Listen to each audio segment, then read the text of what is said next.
8 июля. Пляж отеля Гламур Резорт и Спа. Поселок Челаклы. Наш спасатель. Hello.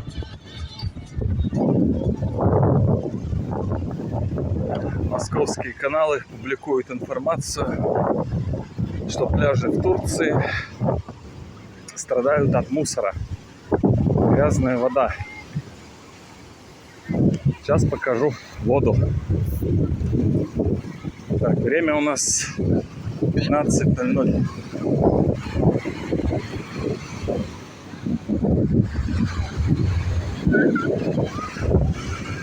Вот такая вода у нас.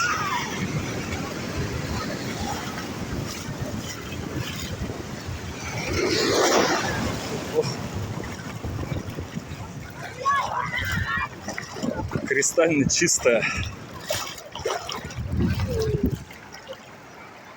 Народ купается, никто не жалуется.